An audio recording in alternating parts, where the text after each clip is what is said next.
Child's dress tutorial. Remember, this is for the pattern provided in your workbook. Here's a list of suggested resources that you may require. Dress fabric. I would suggest 65 centimetres off the length of a standard roll of fabric. You'll also need the same amount again for the coordinating or lining fabric. I would suggest something without stretch, like a woven cotton, polycotton or gingham. Bias binding only if you wish to edge the dress, and any other additional resources for surface decoration based on your design. A detailed list is in your workbook. Now you need to lay out your pattern pieces. You would normally fold your fabric selvage to selvage so that you are laying your pattern pieces onto a double layer of fabric. If your fabric does have a pattern, you need to pay special attention to make sure if there is a right way up, that when you lay the pattern pieces on top of the fabric, it will be the right way up on the garment. The selvage is the neatened edge which could be found at either end of the roll of fabric. Pay special attention to the symbols on the pattern.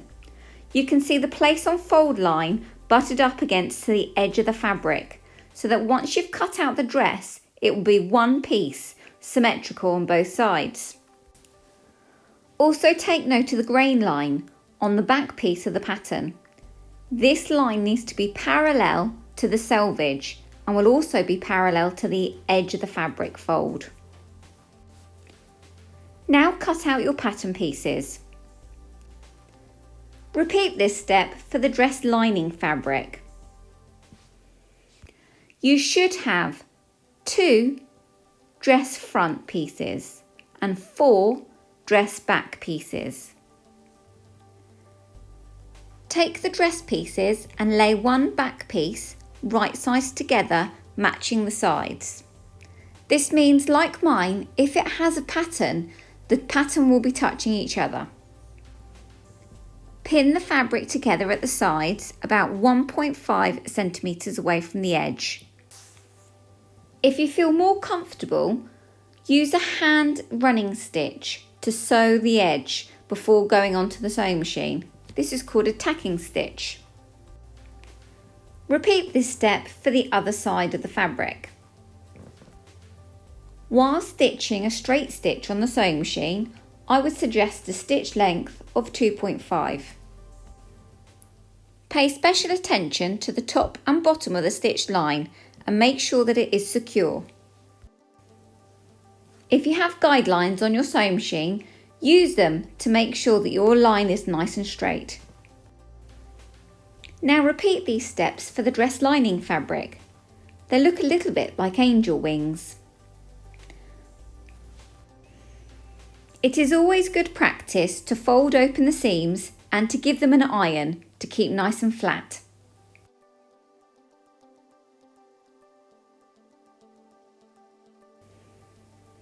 Now lay the fabric and the lining together, right sides together.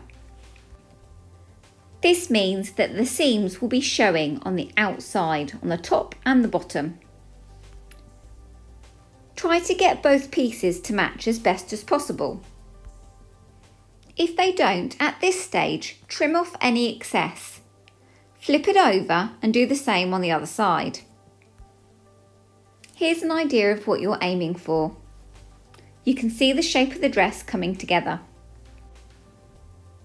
Now we're going to sew all the edges together, with the exception of the tops of the shoulder straps.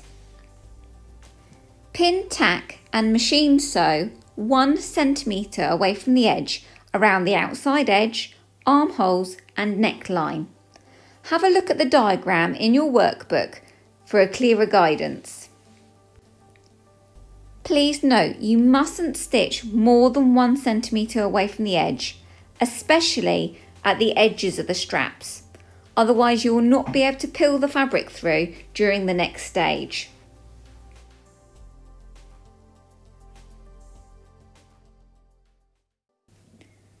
Take your time to create a nice smooth curve around the armholes.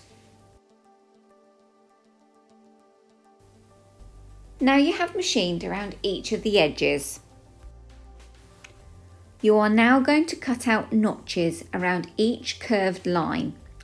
These are small triangular snips.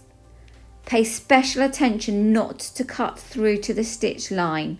You are cutting up to the line, but do not cut the actual stitch line, otherwise you will create a hole. The purpose of the notches is so that when you turn your fabric to the right way round, it will help lay it flat. Otherwise, you will have buckles and creases around each of these curved areas. Now for the tricky part. You're going to pull through the whole of the dress through one of the shoulder straps. It doesn't matter which one. You will need to roll the fabric from the strap backwards and ease the whole of the fabric through. This will take time and patience.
This is what it should look like now at this stage.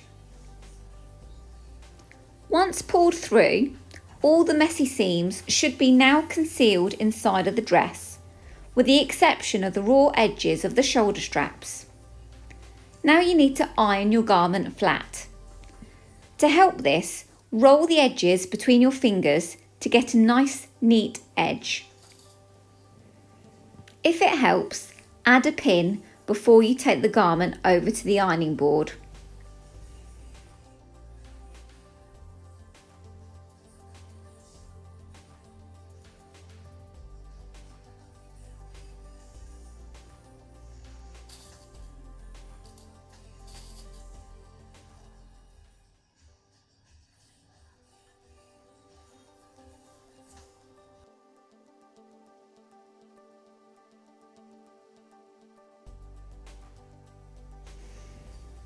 Ironing your garment at different stages of the process will help your finished piece look more professional.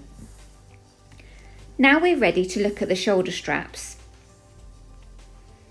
If you are going to keep the straps separate and add fastenings such as a button, and you decide to use bias binding to edge your garment, now's the time to do it. I'm not going to go into too much detail about how to edge your garment, but if you do wish to do this, there are many tutorials that you can follow on the internet. Bias binding is better than ribbon for this particular task because the binding will ease itself around the edges rather than buckling up like ribbon would around each of the curves. If you have decided to stitch your shoulder straps together, do this step first before adding your bias binding.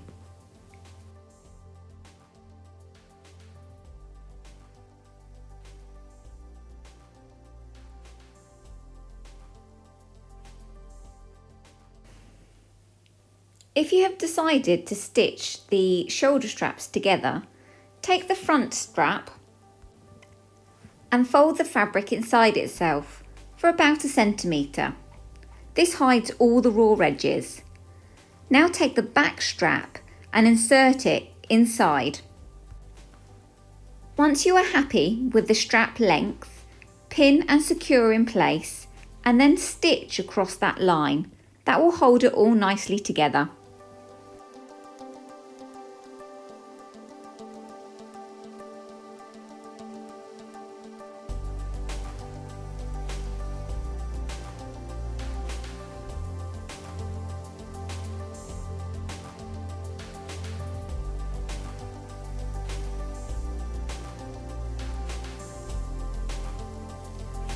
You may decide to keep the front and the back straps separate and then fastening them together using a type of fastener such as a button or a popper to hold the dress together.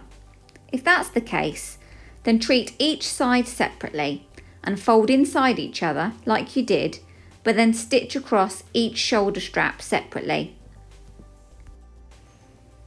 Again, once you're happy with the position, pin and then stitch across using the sewing machine quite close to the edge, a couple of millimetres. Now add your chosen fastener based on your own design idea. You may need to complete independent research into how to attach your specific fastener.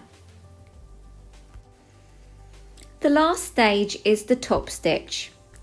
To give a professional finish to your garment, top stitch around the edge as close as you can. I'd suggest 2 to 3 millimetres from the edge.